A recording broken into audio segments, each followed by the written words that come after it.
Nous sommes réunis pour participer à deux grands événements. Premièrement, la mise en place de l'unité de coordination des maladies non transmissibles et des traumatismes, et aussi lancer le comité de pilotage pour la mise en place de l'Institut national de cancérologie. Cela fait longtemps qu'au niveau du ministère, les maladies non transmissibles ne constituaient pas une priorité. Ce n'était pas un souci majeur. Mais avec la transition épidémiologique, les maladies non transmissibles ont détrôné les maladies infectieuses, dû au déplacement entre les différents États, mais aussi au changement des modes de vie et de l'alimentation en Haïti. Les maladies comme le cancer, l'hypertension artérielle, les accidents cardiovasculaires et autres, les traumatismes, ont été depuis très longtemps les causes premières des consultations et des admissions dans nos centres hospitaliers. Ceci a déclenché une volonté au niveau du ministère, et c'était une préoccupation du ministre de la Santé actuel, pour la mise en place d'une unité devant, je dirais, se pencher sur des soins spécialisés dans le cadre des maladies non transmissibles. Nos partenaires techniques et financiers n'appuyaient pas aussi au départ les maladies non transmissibles. Les investissements sont surtout orientés vers la prise en charge, la prévention et la prise en charge des maladies transmissibles, telles par exemple le VIH, SIDA, la tuberculose et la malaria. Mais depuis les 10 dernières années, le paradigme a changé. Et un avant-gardiste parmi nos partenaires techniques financiers, je cite l'OPS-OMS, a voulu inciter les parties prenantes à s'intéresser à la problématique des maladies non transmissibles. Aujourd'hui, c'est une réalité. Le ministre doit procéder au lancement de cette unité de coordination des maladies non transmissibles et des traumatismes. C'est une action d'envergure qui va permettre à ces patients affectés par ces maladies d'avoir recours à des soins de qualité. Le droit de chaque citoyen à la vie, à la santé et au respect de la personne humaine, sans distinction de couleur, de conditions économiques ou d'origine géographique. Cet acquis fondamental impose à l'État l'obligation de garantir une offre de soins accessible, équitable et de qualité à l'ensemble de la population. C'est là notre engagement collectif en faveur de l'amélioration durable de la santé de la population haïtienne. En dépit des difficultés auxquelles notre pays est confronté, le ministère de la Santé publique et de la population reste très déterminé à assurer la continuité et le renforcement de l'offre de services de soins de santé.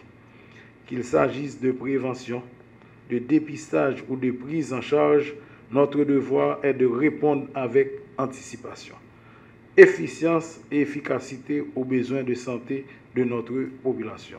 Quelle que soit la condition, nous avons une responsabilité pour notre population la soigner et puis prendre disposition pour empêcher les Haïtiens de tomber malades. Nous avons toujours dit ça parce que nous n'avons pas suffisamment de moyens, les gens qui sont malades, pour prendre tout, soigner tout. Pendant trop longtemps, les priorités sanitaires nationales ont été orientées principalement vers la lutte contre les maladies infectieuses et transmissibles, notamment vers le VIH-Sida, la tuberculose ou la malaria. Ces priorités restent d'actualité. Cependant, aujourd'hui, nous devons offrir nos horizons pour faire face à une réalité tout aussi urgente, mais souvent moins visible. Il est de notre devoir, en effet, d'apporter une réponse nationale, agressive aux maladies chroniques et aux traumatismes. En ce sens, dans une approche intégrée de la santé pour tous, mon administration s'est engagée aux côtés du Premier ministre et sous le leadership des conseillers présidents à répondre avec cette même rigueur aux besoins croissants liés aux maladies non transmissibles et aux traumatismes. Regroupant par exemple les pathologies telles le cancer et les maladies cardio-métaboliques comme le diabète et l'hypertension artérielle. Il est démontré que ces maladies constituent désormais les principales causes de morbidité, d'invalidité et de mortalité prématurée en Haïti. Elles sont en effet responsables d'environ 70% des décès avant l'âge de 70 ans. Combien de nous là qui ont proche nous, parents nous, maman, papa, ma tante nous, tonton, yon frère, yon sœur, yon petit nous ou bien nous-mêmes personnellement qui frappés par yon ou bien plusieurs dans maladie ça yo. Tension, diabète, ça nous les cycles là, cancer et la tri. En attendant, je gagne deux là-dedans moi-même. Moi-même je on là-dedans qui parler comme ça. Chaque année, plus passer 1000 nouveaux cas cancer, soit dans la tête, dans la prostate, dans le trip, l'estomac et la triée enregistrés dans le pays. Mais dernier, c'est qu'il faut le faire là pour introduire le vaccin HPV que l'État prêt pour l'IBAI participation par. Et selon l'État, nous répondons dans le mois ça veut dire d'ici demain ou après-demain, pour nous bailler 42,5 millions de gouttes dans le mois de septembre là, et puis reste ça dans la moitié, l'autre moitié en novembre, pour nous commencer l'activité mobilisation, communication, pré-campagne HPVA, nous dit en 2026. Dans l'entente nous avec Gavi, au dit 2028, nous avons participé à une rencontre avec Dr. Bénèche, qui est directeur des PEV. Nous dit non, nous ne pouvons pas attendre encore. Depuis que nous avons 9 ans jusqu'à 14 ans, il faut que nous balles le vaccin. Je voudrais saluer particulièrement l'accent mis par l'actuel ministre de la Santé publique sur les maladies non transmissibles et le cancer. Relancer la construction d'un centre de référence en oncologie en Haïti, ce qui va alléger, mais vraiment alléger le calvaire des malades atteints de cancer en Haïti. Monsieur le ministre, je vous remercie d'avoir porté le dévolu sur ma personne en me nommant comme président du comité de pilotage de l'Institut national du cancer.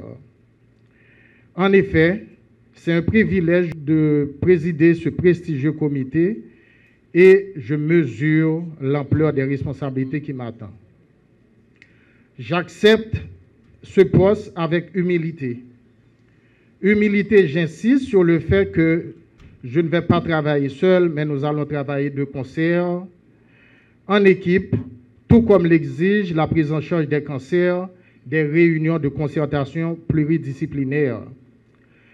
La réussite de ce projet de l'Institut national du cancer repose sur un terme central, l'inclusion. Inclusion puisque toutes les bonnes idées et toutes les vibrations positives sont bienvenues. Nous promettons, au niveau du comité de pilotage, de travailler en synergie sous le leadership de la haute instance du ministère de la Santé publique afin d'apporter des fruits et de bons fruits. Nous avons la chance dans le comité de pilotage d'avoir des spécialistes d'horizons divers, nationaux et internationaux, anatomopathologistes, oncologues médicaux, oncologues pédiatriques, chirurgiens oncologues, experts en santé publique, experts en équipement, experts en finance, autant de compétences pour réussir notre pari. Merci beaucoup, Monsieur le ministre, d'avoir mis votre confiance dans le comité de pilotage. Nous ne saurions terminer nos propos sans remercier toutes les institutions, toutes celles et tous ceux qui, d'une façon ou d'une autre, ont contribué et qui contribuent encore dans la lutte contre le cancer en Haïti.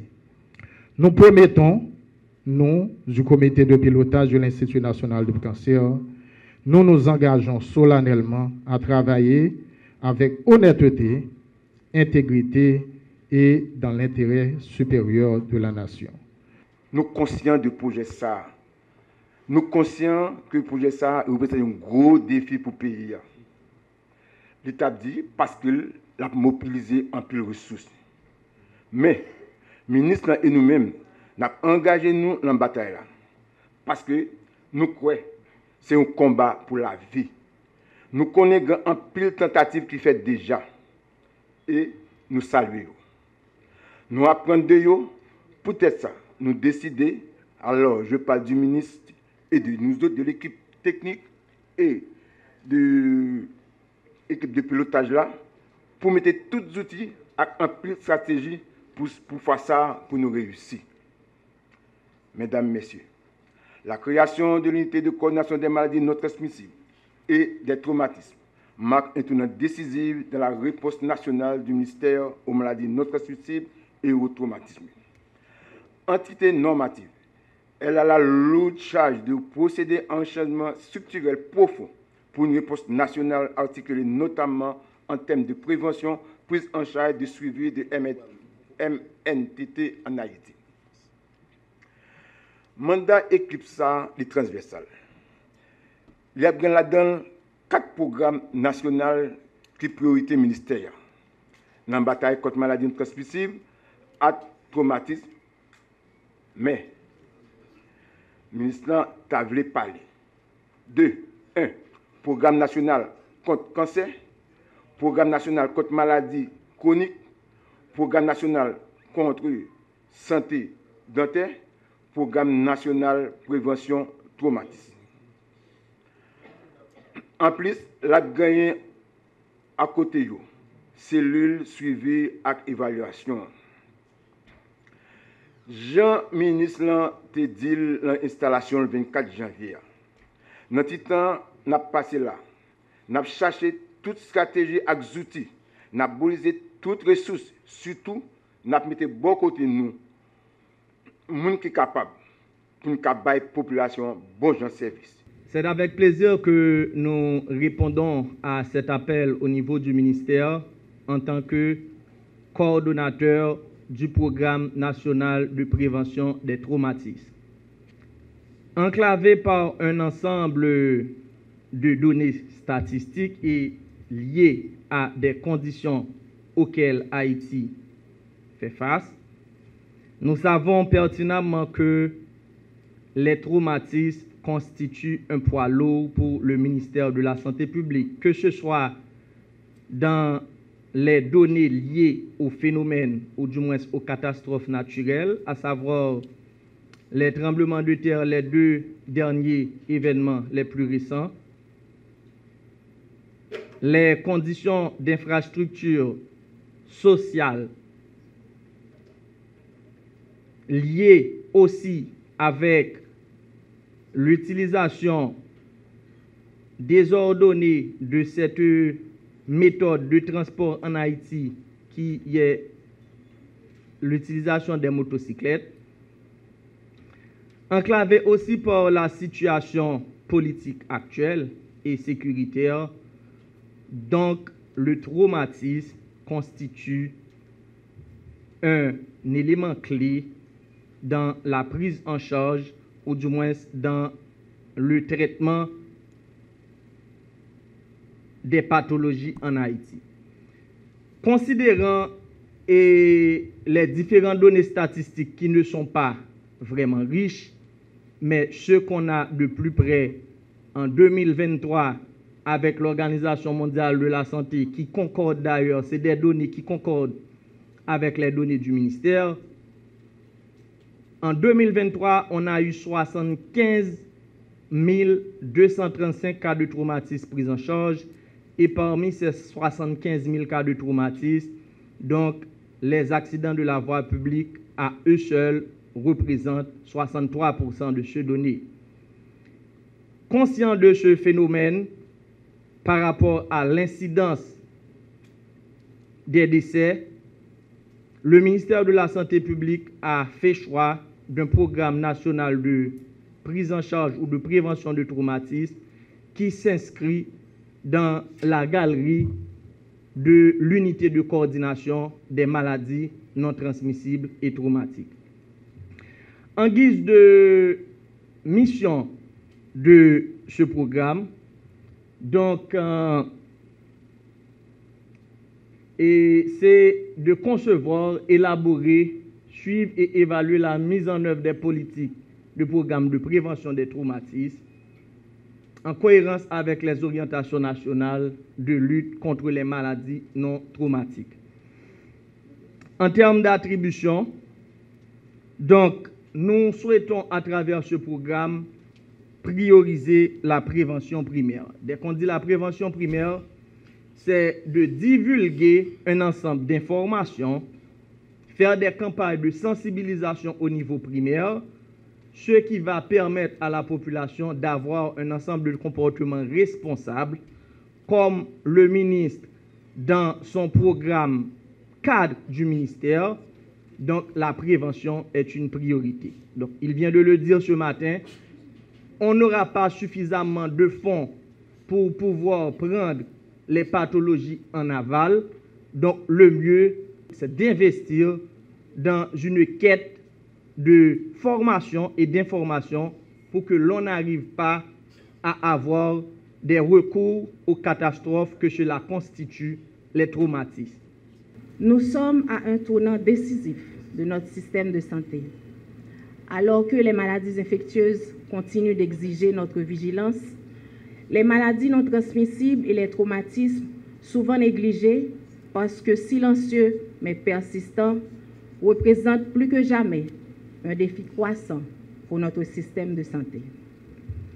C'est donc dans ce contexte exigeant et stratégique que j'accepte aujourd'hui, avec une profonde humilité, la mission qui m'est confiée à la tête de l'unité de coordination des maladies non transmissibles et des traumatismes, l'UCMNTT. Je tiens avant tout à remercier le ministre de la Santé publique et de la Population, Dr Bertrand Sinal, pour la confiance témoignée à travers cette nomination. C'est un honneur qui m'inspire, mais surtout une responsabilité qui m'interpelle, car elle me rappelle l'ampleur des défis qui nous attendent, mais aussi l'opportunité de contribuer avec détermination et engagement à une juste cause essentielle pour la santé publique. En effet, comme l'ont rappelé Monsieur le ministre et les intervenants qui m'ont précédé, les maladies non transmissibles et les traumatismes affectent toutes les couches sociales de notre population. Elles appauvrissent nos ménages et compromettent notre développement. Face à ce constat, il nous revient, en tant que garant du système de santé haïtien, d'y apporter une réponse nationale, structurée, cohérente et coordonnée.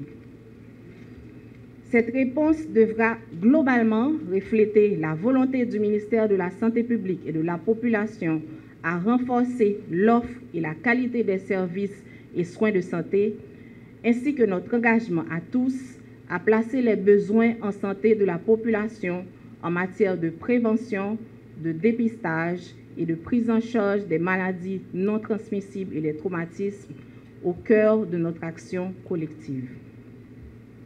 C'est donc dans cet esprit de service public et de travail en équipe que j'envisage cette nouvelle fonction de facilitation et de coordination des différentes initiatives qui seront portées par les 4 programmes nationaux constituant l'UCMNTT. Je suis consciente que cette mission ne saurait être menée à bien sans la collaboration indéfectible de mes collègues et amis coordonnateurs des programmes gravitant autour de l'UCMNTT. C'est avec vous, en équipe, que nous pourrons ériger les bases d'une réponse nationale efficace, efficiente et durable, ce au profit de la population à laquelle nous appartenons.